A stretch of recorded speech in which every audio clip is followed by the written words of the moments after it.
வாழ்க வளமுடன். ஹாய் சகோஸ். இதயம் மீட்டும் மெல்லிசை போல உங்கள் மனதை மயக்கப் போகும் எழுத்தாளர் தீபா பாபு அவர்களின் கற்பனை சிதறல்களுக்குள் நம் பயணத்தை தொடங்கலாமா? அத்தியாயம் 45. அச்சையா கலகலவென்று நகைக்கவும் கருண் உண்மையிலேயே குழம்பி போனான். இவளுக்கு என்னாச்சு? ஹச்சுச்சலம், நீ நல்லா தானே இருக்க?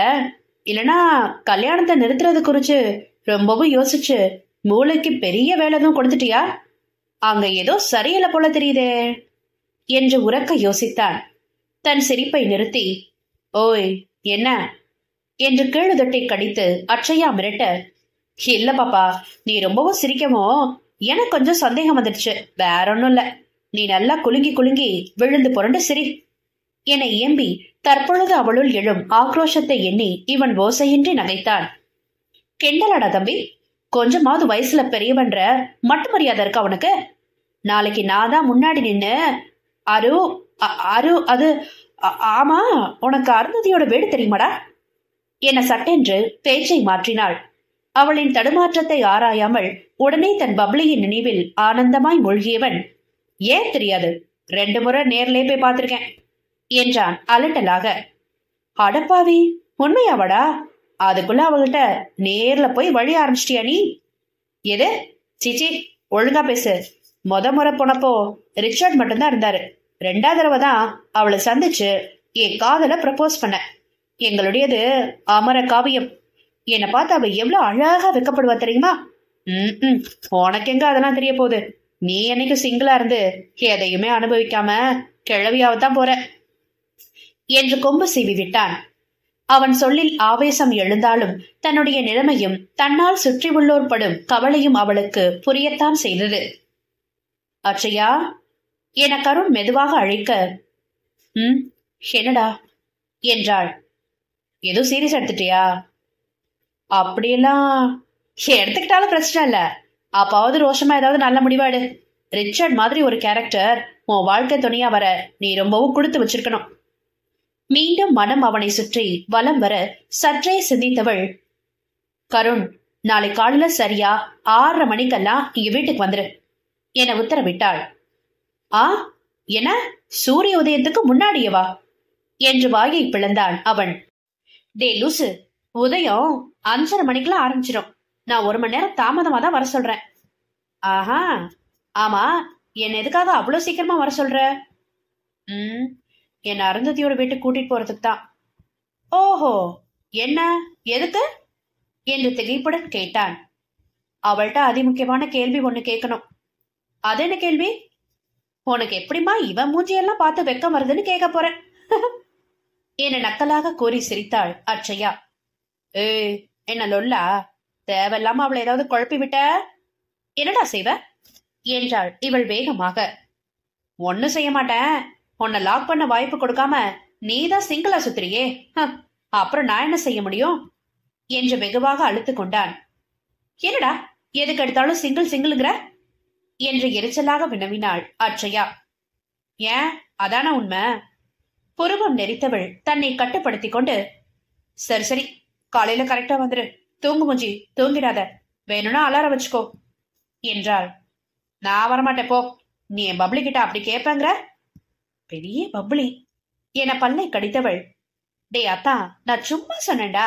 இன்னைக்கு என்கிட்ட ரிச்சர்ட் பேசுறப்போ அவ வேலை தேடுறதா சொன்னாரு. அது விஷயமா அவளை நேர்ல சந்திச்சு எனக்கு தெரிஞ்ச சில விவரங்களை சொல்லலான்னு பாக்குறேன் என்றாள் சமாதானமாக. ஓஹோ, ஆனா உண்மைதானே? காட் ப்ராமிஸ், இல்ல ஓ மேல சத்தியம் என அவன் தலையில் அடிக்காத குறையாக சொன்னாள். வேண்டாம், காட் ப்ராமிஸோட நிறுத்திக்கோ. காலையில தயாராரு. குட் நைட் என அழைப்பை அணைத்தான் கருண். தன் கைபேசியை அருகில் இருந்த மேஜை மீது போட்டுவிட்டு படுக்கையில் விழுந்தவளிடமிருந்து அவளையும் மீறி நீண்டதொரு பெருமூச்சு பிறந்தது. நாளை விடியும் பொழுது எனக்கு எப்படி இருக்க போகிறது? ரிச்சர்டிடம் நேரில் என்ன பேசுவது? அவனிடம் என் நிலைமையை என்னவென்று விளக்கி அவனை பற்றி நான் முழுமையாக தெரிந்து கொள்வது? சரியாக 6:25 டான் என்று வீட்டு வாயிலில் வந்து ஹாரன் அடித்த கருணிடம் எட்டி பார்த்து, இதோ வந்துட்ட என்று கூவிய அச்சையா முன்னரையில் இருந்த தந்தையிடமும் பாட்டியிடமும் விடை பெற இருவரும் திருதிருவென்று விழித்தனர். வேகமாக எழுந்த சீனு மகளுடன் வெளியே வந்து, யாரு? கருணா என்றான் ஹெல்மெட்டினுள் உற்று பார்த்து. நானேதான் மாமா, குட் மார்னிங் என்று புன்னகைத்தான். ஓ, குட் மார்னிங். ஏன் வாசலோட கிளம்புற? அச்சுமா அவனை உள்ள கூப்பிட்டு காஃபி கொடுக்கறதானே என்று மகளை கடிந்தான். சோ அப்பா, நாங்க போற இடத்துல குடிச்சுக்கிறோம், டோன்ட் வரி, நீங்க அம்மா கிட்ட சொல்லிடுங்க, பாய் என்று அவன் பின்னால் ஏறியவள் அவனுடைய தோளை தட்டி கிளம்பு கிளம்பு என்றாள். ரிச்சர்ட் வீட்டு கேட்டில் கருண் வண்டியை நிறுத்த அவனை அடையாளம் தெரிந்து கொண்ட செக்யூரிட்டி வேகமாக எழுந்து கதவை திறந்து விட்டான். பெருநகரத்தில் இத்தனை முக்கியமான ஏரியாவில் இவ்வளவு பெரிய வீடா என மலைத்த அட்சயா சட்டென்று தன்னை சமாளித்து வீட்டை பற்றி குழம்பாமல் வீட்டில் இருப்பவனை பற்றி மட்டும் யோசி என்று கடிந்து கொண்டாள். வாயில் கேட் திறக்கும் அரவம் கேட்டு, இந்த காலை நேரத்துல யாரு, ஒருவேளை கருணா என்று எண்ணியபடி வீட்டின் வெளியே வந்த ரிச்சர்ட் அவன் அருகில் நின்றிருந்தவளை பார்த்து திகைத்து விழித்தான். ஷார்ட்ஸும் டி ஷர்ட்டுமாக அவன் வந்து நின்ற கோலத்தை கீழிருந்து மேல்வரை அளந்தவள் இறுதியில் அவன் முகத்தில் வெளிகளை நிலை நிறுத்தினாள். ஹாய், குட் மார்னிங், இன்னைக்கு உங்களுக்குமே சர்ப்ரைஸ் என்றவாறு அவனிடம் உற்சாகமாக சென்றான் கருண். தன்னை சுதாரித்து அவனிடம் முறுவளித்தவன் அட்சயாவிடம் விழிகளை திருப்பி, 2 பேரும் முதல்ல உள்ள வாங்க என்று அழைத்து சென்றான். நேற்று என்னிடம் அவ்வளவு கோபமாக பேசி சென்றவள் இன்று எதற்காக இவனுடன் இங்கே வந்திருக்கிறாள்? அனைவரிடமும் நான் கூறிய உண்மையை சொல்லிவிட்டாளா என்று தனக்குள் தவிக்க ஆரம்பித்தான். அவர்களிடம் இருக்கையை கை காண்பித்துவிட்டு எதிரில் இருந்த ஒற்றை சோஃபாவில் அமர்ந்தவனின் முகத்தையே தீவிரமாக நோட்டமிட்டாள் அட்சயா. அப்புறம் அருந்ததி இன்னும் எந்திரிக்கலையா என்று வினவினான் கருண். எழுந்துட்டா, காஃபி போடுறா. ஓ என்றவன் இழுக்க, சரி நான் போய் அருந்ததியை பாக்குறேன் என கருண் தோளில் தட்டிவிட்டு கிச்சனுக்கு சென்றாள் அட்சயா. ரிச்சர்டின் விழிகள் புரியாத பார்வையுடன் அவளை தொடர, உங்க பாடு ரொம்பவும் கஷ்டம் பாஸ் என்று மறுப்பாக தலையாட்டினான் கருண். முகம் விழுந்துவிட, ஏன் என்று ஒற்றை வார்த்தையில் கேள்வி எழுப்பினான். பின்ன வீட்டுல உங்க 2 பேருக்கும் திருமண பேச்சுவார்த்தை நடந்துட்டு இருக்கு. ஆனா நீங்க 2 பேரும் என்னன்னா, அவ ஒரு பக்கம் கண்டுக்காம போறா, நீங்களும் பேச கூட ட்ரை பண்ண மாட்டேங்கிறீங்க. அப்புறம் எப்படி அவ மனசு மாறும்?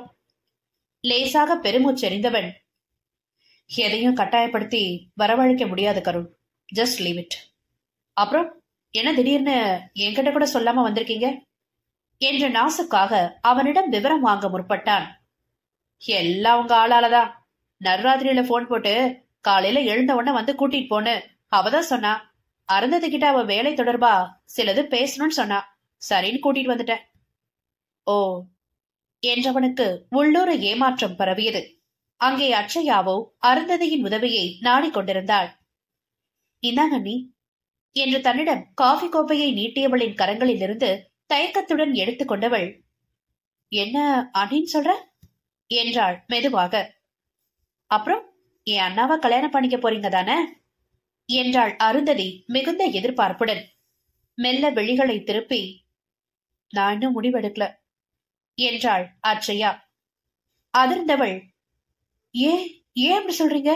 என் அண்ணா ரொம்ப நல்லவரு, பிளீஸ் நீங்க எதுக்காகவும் தயங்க வேண்டாம். உங்களுக்கு எதுவும் பிரச்சனைனா என்கிட்ட சொல்லுங்க, நான் அதை சரி பண்ண பாக்குறேன். இல்ல என்னால்தான் ஏதாவது தொந்தரவுன்னா நான் அவரை விட்டு விலகி போயிடுறேன் என்றாள் தலையை கவிழ்த்து கொண்டு.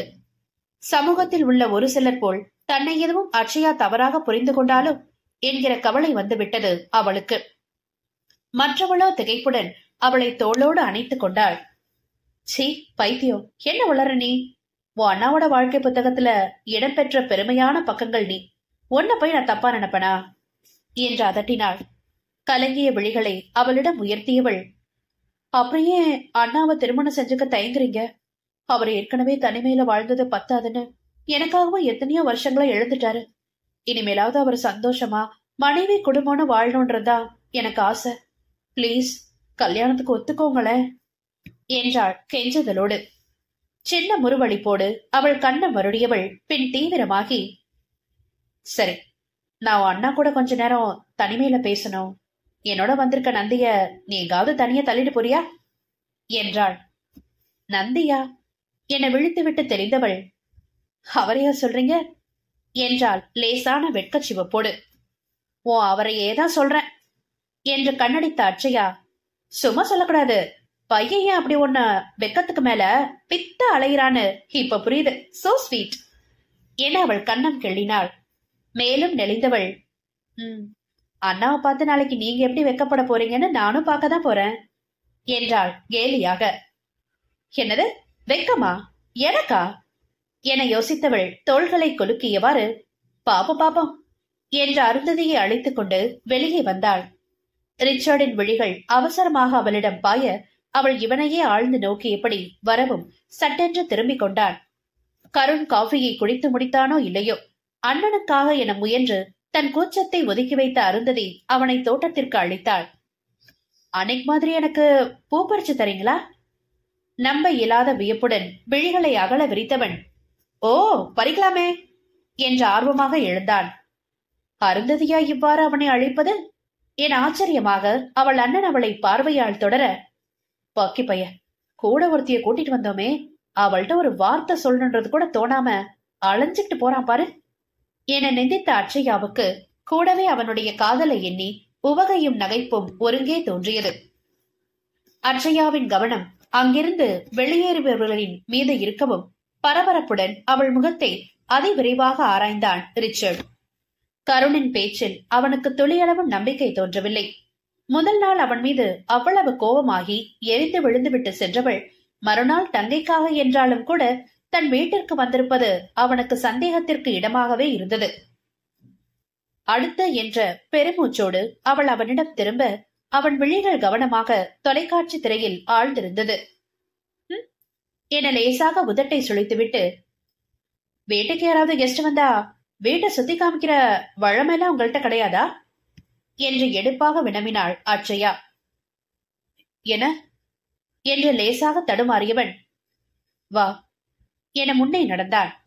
வெற்றி களிப்போடு அவனை பின்தொடர்ந்த அவளுக்கு கீழ் இருக்கின்ற அறைகளை எல்லாம் காட்டியவன் மேலே தன் பெற்றோரின் அறைக்கு, அதாவது அருந்ததியின் அறைக்கு அழைத்து சென்றான்.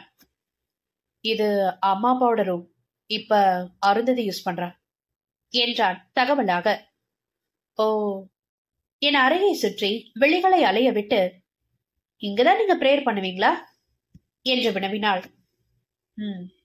என்றவனின் முனகள் மட்டும் வெளிப்பட, சரி அப்போ பிரேயர் பண்ணுவோமா? பெரியவங்க கிட்ட பிளெஸிங்ஸ் வாங்குறது ரொம்பவும் நல்லதுன்னு பாட்டி சொல்லுவாங்க என்றாள் அட்சயா.